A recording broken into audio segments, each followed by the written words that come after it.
Hoje foi divulgado o IPCA para o mês de agosto e nós tivemos deflação pelo segundo mês consecutivo. Isso de fato é uma boa notícia para a nossa economia. Meu nome é Thiago Feitosa e nesse vídeo eu vou analisar o IPCA desse mês, o que está por trás dessa queda e o que a gente pode esperar para os próximos meses, tá bom? Nesse canal eu preparo profissionais para o mercado financeiro, então a gente fala de conteúdos de mercado financeiro e, portanto, sempre que eu trago uma análise econômica, o meu objetivo é fazer uma análise racional, sem paixões. E eu me sinto na obrigação de fazer esse aviso no começo do vídeo, porque principalmente nessa época que antecede a eleição, os nervos estão à flor da pele. Aí o pessoal de fato não está afim de ouvir nada, as pessoas só estão afim de buscar uma informação para corroborar com aquilo que ela já acredita e a partir dali sair, usando um termo bem chulo aqui, sair por aí cagando regra na cabeça dos outros. E a minha convocação aqui para você não é para que você mude de ideia, seja ela qual for a ideia que você tem. A minha convocação não é para que você, que é apoiador do governo Bolsonaro, deixe de ser. Não. Minha convocação é para que você continue sendo, mas com racionalidade, com dados verdadeiros, enxergando as coisas como elas de fato são. E para você que não gosta do Bolsonaro, que vai votar no Lula, ou seja lá em quem for, que você continue com a sua ideia, mas com racionalidade. Não saia por aí vomitando informações que não são verdadeiras. Por isso, nesse vídeo, a gente vai de fato analisar o IPCA e entender o que está acontecendo com o Brasil. Beleza? Se você gosta desse vídeo, deixa um joinha e um comentário porque é importante o engajamento para que mais pessoas o vejam. Sem mais delongas, feita a introdução, na tela para você. Olha só, matéria que foi publicada na imprensa em vários lugares, eu escolhi o valor, mas isso aqui está em qualquer imprensa e, aliás, diga-se de passagem, esse mês a divulgação do IPCA foi curiosa. Por quê? No mês anterior, em julho, nós também tivemos deflação. Só que a imprensa, de um modo geral, ao reportar a deflação, é assim, ó, tivemos deflação, mas, ou seja, sempre tem um mas ali. E hoje eu dei uma fuçada aqui nos principais portais de notícia e não tem esse tal de mas. Então, legal a postura da imprensa em trazer o dado como ele de fato é. Então, olha só, o IPCA cai 0,36 em agosto e é a menor taxa para o mês desde 1998. Perfeito. Isso é uma boa notícia, ponto final. Goste você ou não, isso é uma boa notícia. Agora, o que a gente precisa olhar com racionalidade o que está por trás dessa notícia? Não é novidade para ninguém que o governo aprovou em julho, uma proposta que reduziu a cobrança do ICMS nos combustíveis, energia e transportes, Então, foi considerado itens essenciais e aí o governo federal aprovou uma proposta para que tivesse aí uma limitação do ICMS nesses produtos, o que consequentemente impactou no preço do combustível. Ponto positivo. Okay? Não tem nada de mas aqui, okay? Tudo bem? Então a gente precisa olhar para as coisas como elas de fato são. Agora, olhar para esse IPCA do jeito que ele está, a gente consegue concluir que de fato a inflação está caindo e que, portanto, a gente só tem motivos para comemorar? Infelizmente não, tá? E aí eu vou falar isso para você com dados. Então eu tô aqui, no site do IBGE, o IBGE é a fonte primária, portanto é quem divulga o IPCA. E a gente vai clicar aqui, em apresentação do IPCA. Ao fazer isso, eu vou abrir aqui, esse documento. Esse foi o documento que a gente abriu. Deixa eu só fechar aqui. Sai daí, o microfone tá me atrapalhando aqui, tá? Então, esse aqui é o documento que o IPCA divulga o IBGE divulga sempre que ele vai divulgar a inflação. Então, todo mês tem um documento como esse aqui, tá cortando ali para você. Então, aqui está o descritivo de tudo que rolou no IPCA. Então, a gente vai se aprofundar, ou seja, a gente vai pegar a matéria que saiu na imprensa, que, repito, é positiva, mas a gente vai olhar um pouco para dentro. Vamos olhar o que está rolando dentro desse indicador. Então, trouxe aqui, em agosto, 0,36 negativo, ótimo, tá? Em julho, 0,68 negativo, portanto, teve uma redução significativa, 4,39 nesse ano, nos últimos 12 meses, 8,73. Uma inflação de 8,73 está muito acima da meta de inflação que é estabelecida pelo Conselho Monetário Nacional, muito acima, tá? Como que a gente faz isso, tá? Eu vou clicar aqui, ó, a gente vai entrar no site do Bacen e lá no site do Bacen tem a meta de inflação e a gente consegue entender aqui, ó, bem na nossa frente aqui. A meta, ó, é 3,5 com um ponto percentual para cima ou para baixo, portanto a meta é 5% e nós estamos com 8,73. Portanto, não cumprimos a meta de inflação.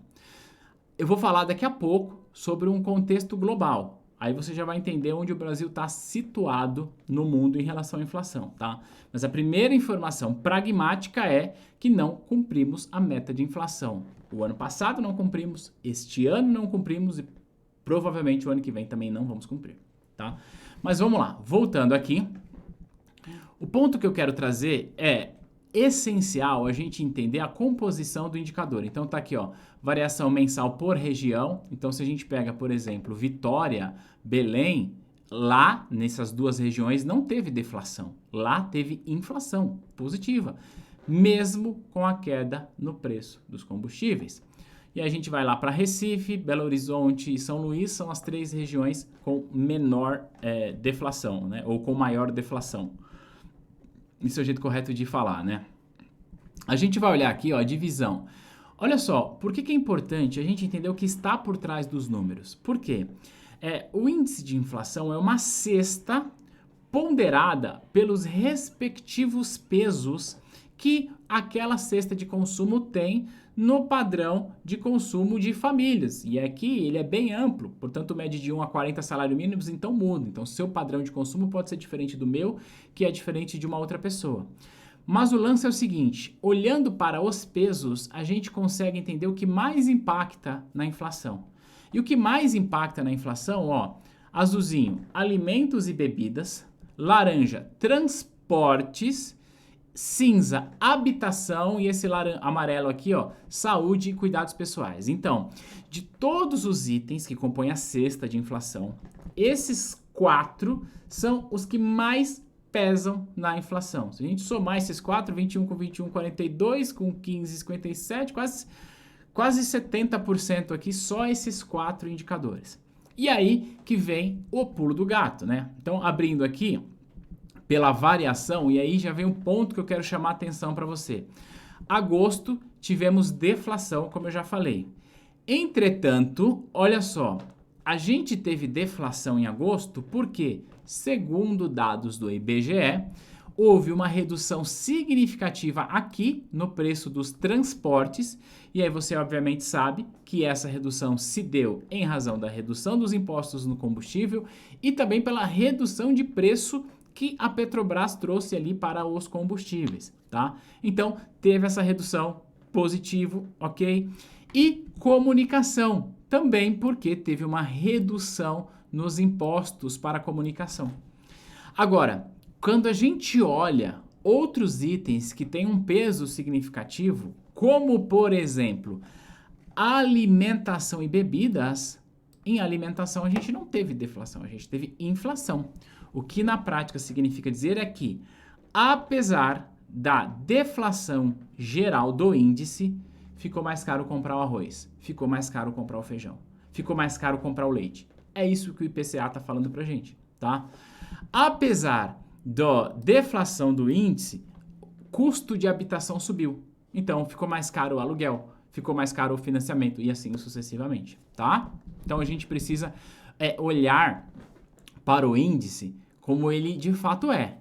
Vou falar aqui para você sobre o índice de difusão. O que é o índice de difusão? Esse indicador mostra para a gente, na cesta de produtos analisados, quantos por cento desses produtos teve alta de preço. Ou seja, a cada 100 produtos que o IBGE analisa, quantos deste teve alta de preço? Olha só, ponto positivo, nós víamos aqui, ó, de dezembro com 75, 73, 78 e aí começou a cair bastante. Julho caiu para 63, mas em agosto, em relação a julho, já aumentou. Tá? Então, tá aqui, a gente está com índice de difusão menor do que estávamos, ou seja, quer dizer que hoje, em agosto, perdão, de cada 100 produtos analisados, apenas 65 teve alta de preço. Se a gente olhar assim, em abril desse ano, de cada 100 produtos, 78. Então, tem aí um dado positivo de redução, tá bom? Agora, o que eu quero falar com você é sobre as altas. Então ele está trazendo aqui para gente, ó, o que ficou mais caro. Então, ó, o IBGE está dizendo que a cebola ficou 5% mais caro, que o leite em pó ficou 4,55, que o frango ficou 2,87, o queijo 2,58, a cerveja, até a nossa cerveja ficou mais caro. Refrigerante, água mineral, biscoito, frango, frutas, pão francês, lanche e refeição. Então, em se tratando de alimentação, a alimentação ficou mais caro. E eu quero trazer para você um dado curioso a respeito da alimentação. Olha só, a cebola no mês de julho teve uma queda de 5,55. Em agosto já subiu 5% em relação ao mês anterior, ou seja, está quase chegando no preço de antes.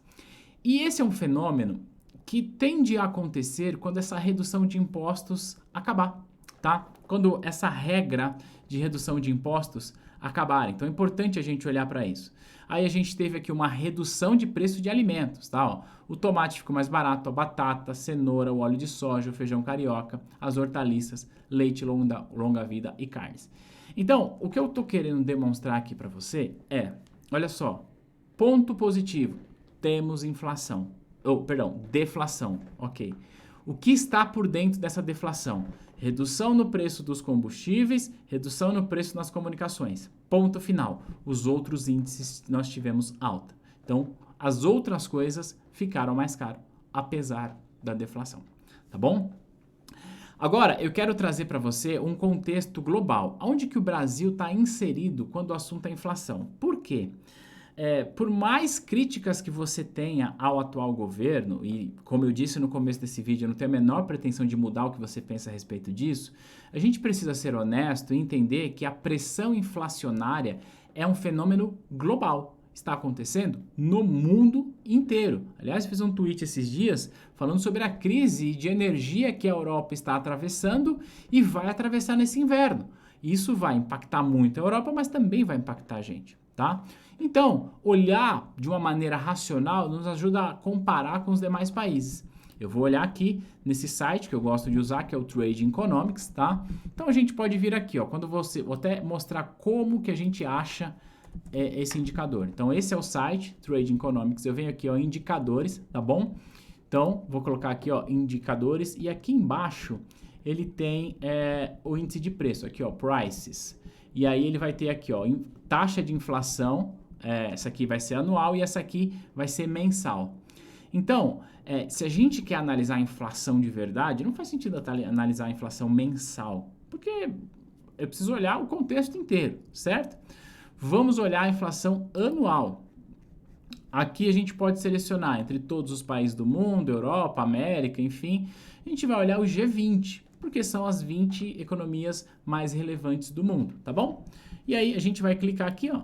E aí a gente vai colocar do maior para o menor, só para a gente entender em que lugar o Brasil tá. Para a gente, repito, ter uma leitura honesta do que está rolando. Então, a gente vai falar aqui, ó, da Turquia, que é a maior inflação do G20, 80%, é bizarro, tá? A Argentina, com 71%, tá?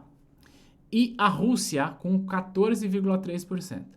Eu destaco esses três primeiros países porque estes três primeiros países estão passando por crises muito graves, muito profundas, tá? A Rússia, você sabe, em razão da guerra, né? Mas, se a gente tira esses países e olha para outros, olha só que surpresa que a gente tem. Os Países Baixos estão com inflação acumulada de 12%. A Espanha em 10%, mais do que a nossa. A Espanha com inflação maior do que a nossa.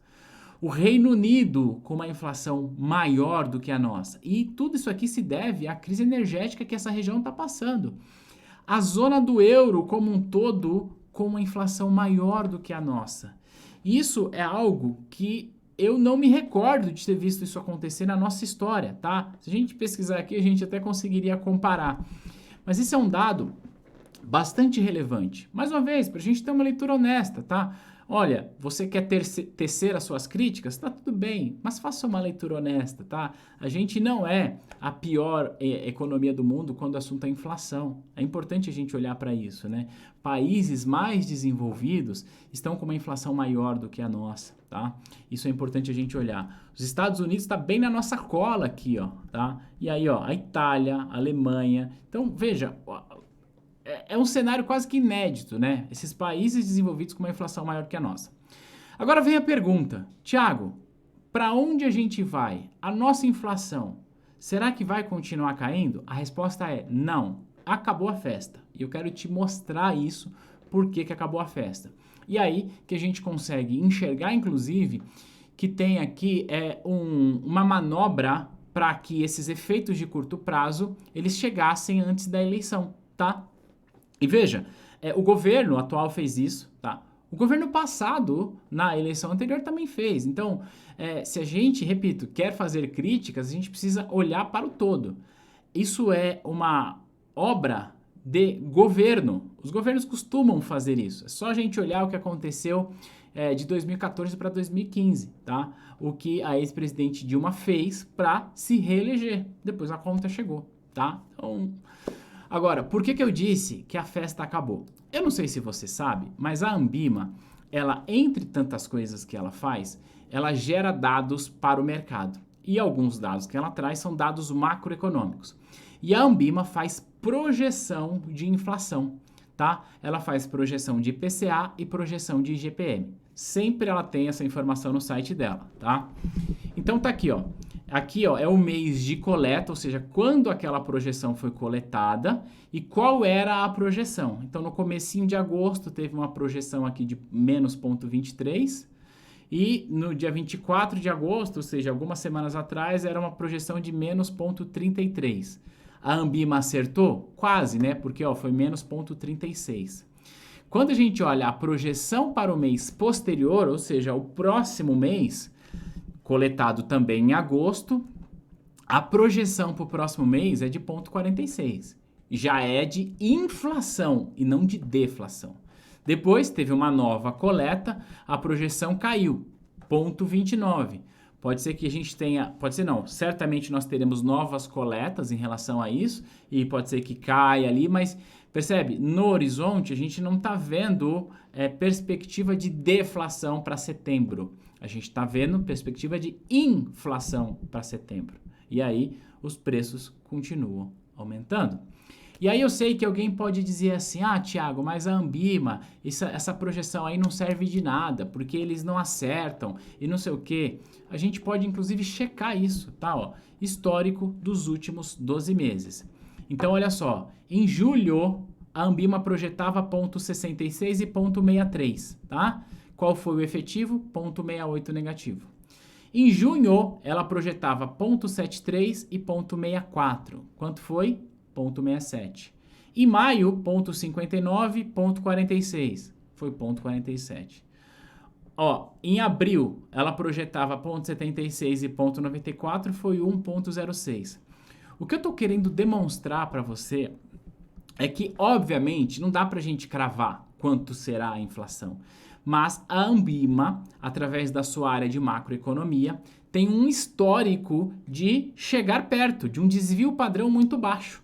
Só a gente olhar, o dado está aqui, não tem como a gente contestar o dado, ele está aqui, tudo bem? Então, quando a gente olha para a projeção de inflação dada pelo grupo macroeconômico da Anbima, a gente conclui que, olha, acabou a festa, ou seja, a inflação volta a subir já no mês de setembro. Como o resultado da inflação de setembro virá ali perto do dia 10 de outubro, por aí, já terá passado a eleição do primeiro turno, o que significa dizer que o governo tem aí o mês de setembro inteiro para dizer que a inflação no Brasil está caindo, o que não é uma inverdade, isso é verdade. A inflação está caindo, ponto final. Só que a queda acabou, tá? Então é isso que eu quis trazer para você. Repito, o meu objetivo aqui não é mudar a tua ideia, não é tecer críticas ao governo ou à oposição, não é nada disso. Deixa eu ficar aqui com a tela maior. O meu objetivo com esse vídeo é fazer uma leitura racional do que está por trás disso tudo, Então, temos sim uma boa notícia, porque a inflação caiu, mas isso não reflete a realidade dos fatos. A realidade é que, apesar do índice ter caído, os principais itens que compõem a cesta de inflação, eles subiram. Eu quero aproveitar para fazer aqui uma observação. Eu fiz uma postagem esses dias no Instagram e uma pessoa disse que eu virei, sei lá, alguma coisa assim de alguém que só traz más notícias. A verdade é que eu procuro, na medida do possível, sempre trazer racionalidade para o dado que eu estou analisando. E aí, o argumento dessa pessoa foi dizer que, olha só, o Brasil é o único país que está crescendo, o PIB nosso está explodindo, meu Deus, que maravilha. Acabei não fazendo vídeo sobre o PIB. E é fato, né? O nosso PIB surpreendeu, veio positivo. Isso é um dado positivo. Agora, é importante a gente olhar que a gente não pode fazer análises olhando apenas para um indicador. A gente precisa olhar para tudo. E eu estava lembrando disso porque, olha só, eu vou voltar aqui na tela. Você fique com essa tela que está aqui e eu vou abrir uma outra tela aqui do lado para trazer para você uma informação importante sobre o como é bom a gente olhar de uma maneira mais profunda os dados econômicos e não ficar ali só na superfície. Como eu costumo dizer, a gente precisa sair da superfície. Eu vou buscar aqui por indicadores e eu vou buscar aqui por PIB, tá? GDP é PIB. Então a gente vai abrir aqui. E olha só, quando a gente pega aqui no G20, os países com crescimento de PIB, então a gente tem aqui a Indonésia, a gente tem os Países Baixos, a Arábia Saudita, por exemplo, a Turquia. A Turquia teve um PIB no trimestre maior do que o nosso. Significa dizer que a Turquia está uma maravilha? Não, porque olha só a inflação da Turquia. A Turquia é a primeira em inflação. Percebe? Então, o nosso PIB cresceu, surpreendeu, foi positivo? Claro que foi. Mas você que me acompanha aqui, a gente não pode fazer uma leitura de um único indicador e achar que esse indicador responde tudo que a gente precisa saber a respeito da economia, porque não é por aí que a banda toca. Se a gente olhar, inclusive, o PIB, a taxa anual de PIB, né? Olha só que curioso. Eu vou classificar aqui, A Argentina tem um PIB de 6% ao ano. Alguém é capaz de dizer que a economia da Argentina está boa? Não. Então, o meu convite, a minha provocação é para que você que me acompanha aqui, repito, falei isso inúmeras vezes, tá? E talvez fique até chato que eu vou falar de novo, minha convocação é para que você continue acreditando naquilo que você acredita, defendendo o que você acredita, defendendo o governo, defendendo a oposição, enfim. Mas que você o faça com racionalidade, não com paixão, não com fígado, tá? E um ponto bastante importante, né, que eu queria... tudo bem você defender ideias, tudo bem você defender ideais, mas cuidado ao defender pessoas. Muito cuidado. Então era isso. Eu espero que você tenha aprendido alguma coisa em relação à inflação do Brasil, em relação também a uma leitura bastante rápida do PIB, que é uma notícia absolutamente positiva, mas ela não responde tudo que a gente precisa saber a respeito da nossa economia, assim como a matéria do IPCA. Também não. Se você gostou desse vídeo, deixe um comentário, compartilha com alguém, a gente vai se ver no próximo material. Tchau!